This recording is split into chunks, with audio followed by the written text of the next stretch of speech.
ನಮಸ್ಕಾರ ವೀಕ್ಷಕರೇ, ಇವತ್ತಿನ ದಿವಸ ನಾವು 20ನೇ ಅಧ್ಯಾಯವನ್ನು ಪ್ರಾರಂಭಿಸೋಣ. ಶ್ರೀ ಗಣೇಶನ್ಮಾಸಿ ಸರಸ್ವತ್ಯಾನ್ಮಾಸಿ ಗುರುಭ್ಯೋ ನಮಃ. ಶ್ರೀ ಕುಲದೇವತಾಯ ನಮಃ. ಶ್ರೀ ಶ್ರೀಪಾದ ಶ್ರೀವಲ್ಲಭ ಶ್ರೀ ನರಸಿಂಹ ಸರಸ್ವತಿ ದತ್ತಾತ್ರೇಯ ಗುರುಭ್ಯೋ ನಮಃ. ಬಾಲಾರ್ಕ ಪ್ರಭು ಮೀಂದ್ರ ನೀರಜಟಲಂ ಭಸ್ಮಾಂಗರಾಗೋಜ್ವಲಂ ಶಾಂತಂ ನಾದ ವಿಲಿನ ಚಿತ್ತಪೌನಂ ಶಾರ್ದೂಲ ಚರ್ಮಾಂಬರಂ ಬ್ರಹ್ಮಜ್ಞಸನಕಾದಿವಿ ಪರಿವೃತಂ ಸಿದ್ಧೈ ಸಮಾರಾಧಿತಂ ದತ್ತಾತ್ರೇಯಮುಪಾಸ್ಮಹೇ ಹೃದಿಮುದಾ ಧೀಯ ಸದಾ ಯೋಗಿವಿ.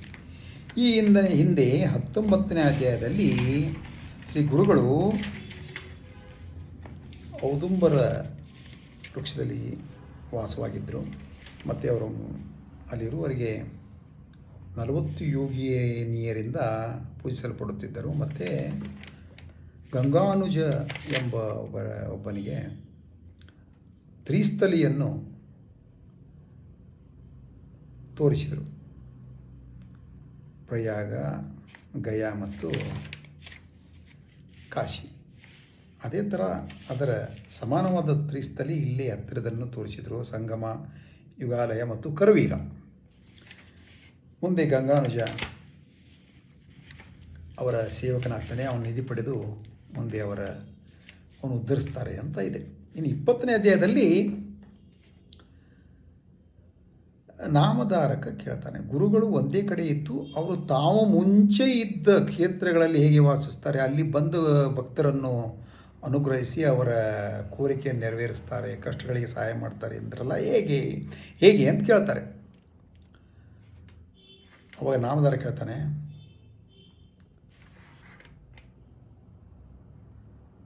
ನೋಡಿ, ಮುಂದೆ ಅವರು ಗಂಧರ್ವಪುರಕ್ಕೆ ಹೋದರು.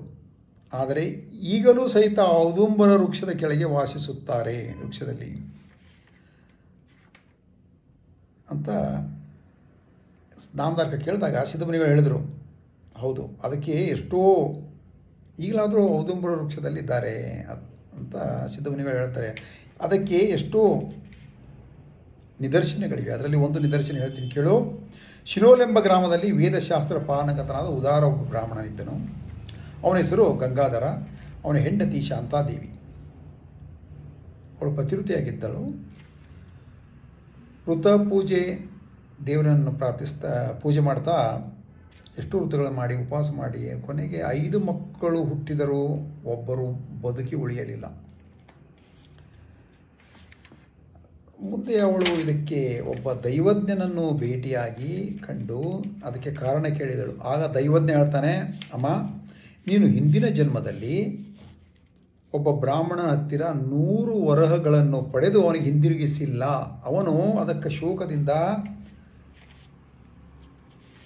ಸತ್ತು ಹೋದ, ಆತ್ಮಹತ್ಯೆ ಮಾಡಿಕೊಂಡು. ಅವಾಗ ಅವನ ಅಂತ್ಯಕ್ರಿಯೆ ಯಾರು ಮಾಡಲಿಲ್ಲ. ಅದಕ್ಕೆ ಅವನು ಈ ಜನ್ಮದಲ್ಲಿ ಪಿಶಾಚಿಯಾಗಿ ನಿನ್ನ ಮಕ್ಕಳನ್ನು ಕೊಲ್ಲುತ್ತಿದ್ದಾನೆ, ನಿನಗೆ ಬ್ರಹ್ಮಹತ್ಯಾ ದೋಷ ಉಂಟಾಗಿದೆ ಅಂತ ಹೇಳ್ತಾನೆ. ಅದಕ್ಕೆ ಪರಿಹಾರವೇನು ಅಂತ ಅವರು ಅಳುತ್ತಾ ಕೇಳಿದಾಗ, ನೋಡಮ್ಮ, ಅದಕ್ಕೆ ಏನು ಹೇಳ್ತಾನೆ, ನೀನು 1 ತಿಂಗಳು ಪ್ರತಿದಿನ ಪಂಚಗಂಗಾ ಸ್ನಾನ ಮಾಡಿ 7 ಸಲ ಔದುಂಬರ ವೃಕ್ಷಕ್ಕೆ ಪ್ರದಕ್ಷಿಣೆ ಮಾಡಿ ಪೂಜೆ ಮಾಡಿ ಶ್ರೀ ಗುರುವಿನ ಪಾದಗಳಿಗೆ ಪೂಜೆ ಮಾಡಿ ಅಭಿಷೇಕ ಮಾಡಿ ಉಪವಾಸ ಮಾಡುತ್ತಾ ಅವನ ಅಂತ್ಯಕ್ರಿಯೆ ಮಾಡಿಸು. ಯಾರ ಬ್ರಾಹ್ಮಣ ಪಿಶಾಚಿಯಾಗಿದ್ದಾನಲ್ಲ ಅವನ ಅಂತ್ಯಕ್ರಿಯೆ ಮಾಡಿಸು. ಆಮೇಲೆ ಅವನ ಸಗೋತ್ರದವನಿಗೆ, ಅವನ ಗೋತ್ರ ಯಾವುದು ಅಂದರೆ ಶೌನಕ ಗೋತ್ರ. ಅವನು ಯಾರು ಮರಣಿಸಿ ಆತ್ಮಹತ್ಯೆ ಮಾಡ್ಕೊಂಡು ಮರಣಿಸಿ ತನ್ನ 100 ವರ ಕೊಟ್ಟಿದ್ದಾನೆ ಹೋದ ಜನ್ಮದಲ್ಲಿ, ಅವನಿಗೆ 100 ವರ ಕೊಟ್ಟಾಗ ನಿನಗೆ ಇದು ಆಮೇಲೆ ನಿನ್ನ ಮಕ್ಕಳಾಗ್ತಾರೆ ಅಂತ ಹೇಳ್ತಾರೆ.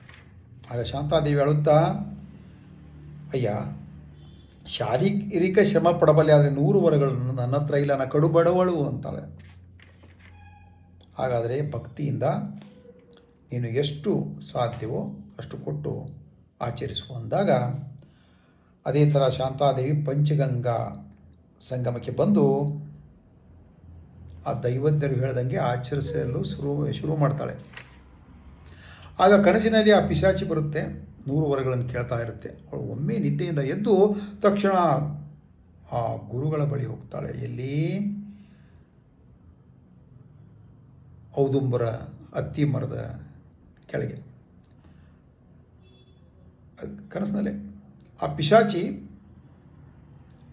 ಆ ಗುರುಗಳು ಹೇಳ್ತಾರೆ ಅವಳು ಆ ಪಿಶಾಚಿಗೆ, ಇವಳು ನನ್ನ ಭಕ್ತಳು, ಇವಳು ನನ್ನನ್ನು ರಕ್ಷಿಸುತ್ತೇನೆ, ನಿನಗೆ ಅವಳು 100 ವರಗಳನ್ನು ನೀನು ಕೊಟ್ಟಿದ್ದು ಹೋದ ಜನ್ಮ, ಕಳೆದ ಜನ್ಮ, ಇದಲ್ಲ, ಈ ಜನ್ಮದಲ್ಲಲ್ಲ. ನೋಡು, ಅವಳ ಶಕ್ತಿ ಎಷ್ಟಿದೆಯೋ ಅಷ್ಟು ನಾನು ನಿನಗೆ ದಾನ ಕೊಡಿಸ್ತೀನಿ, ನೀನು ಒಪ್ಪದಿದ್ದರೆ ಕೊನೆಯವರೆಗೆ ನೀನು ಪಿಶಾಚಿಯಾಗಿ ತಿರುಗಾಡ್ತಾ ಇರ್ತೀಯಾ ಅಂತ ಹೇಳ್ತಾಳೆ. ಅದೇ ಥರ ಅವಳು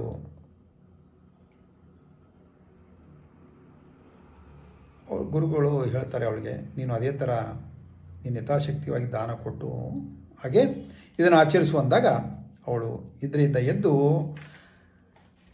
ಸ್ವಾಮಿ ಹೇಳಿದ ಹಾಗೆ 16 ದಿನ ಬ್ರಾಹ್ಮಣರಿಗೆ ಊರ್ಧ್ವೇ ದೈಹಿಕ ಕರ್ಮವನ್ನು ಮಾಡಿಸಿ ಅವಾಗ ಮಾಡಿಸ್ತಾಳೆ. ಅವಾಗ ಅವಳ ಬ್ರಹ್ಮಹತ್ಯಾ ದೋಷ ನಿವಾರಣೆ ಆಗುತ್ತದೆ. ಆ ಪಿಶಾಚಿ ಅವನ ಅಂತ್ಯಕ್ರಿಯೆ ಮಾಡಿಸ್ತಾಳೆ. ಆವಾಗ ಅವನದು ಪಿಶಾಚತ್ವ ಹೊರಟೋಗುತ್ತೆ ಆ ಬ್ರಾಹ್ಮಣ. ಗುರುಗಳು ಮತ್ತೆ ಸ್ವಪ್ನ ಕೊಟ್ಟು ಅವಳಿಗೆ 2 ತೆಂಗಿನಕಾಯಿಗಳನ್ನು ಆಶೀರ್ವಾದ ಮಾಡ್ತಾರೆ ಸ್ವಪ್ನದಲ್ಲಿ.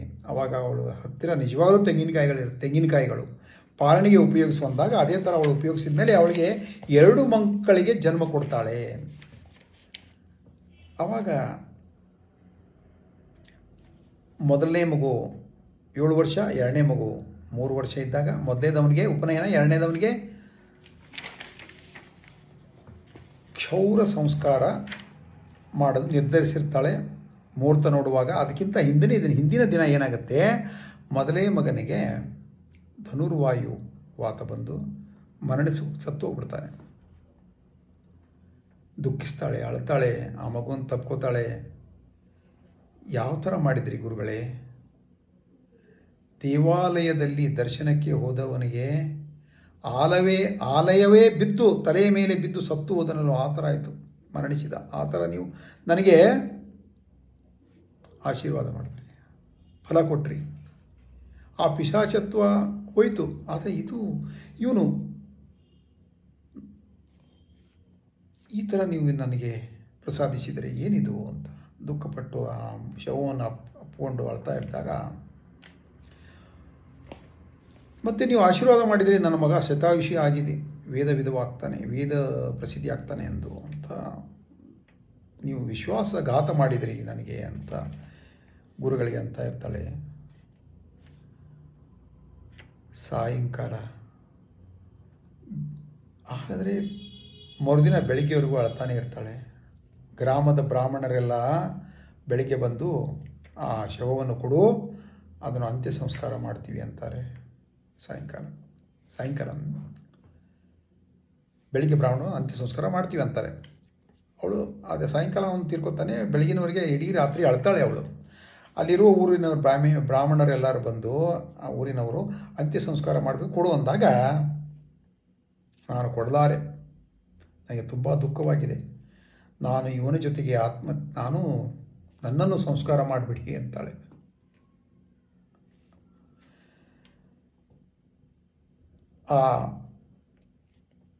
ಏನು ಮಾಡ್ತಾರೆ, ಅಷ್ಟರಲ್ಲಿ ನದಿ ತೀರಕ್ಕೆ ಅದನ್ನು ತೆಗೆದುಕೊಂಡು ಹೋಗ್ತಿರ್ತಾಳೆ.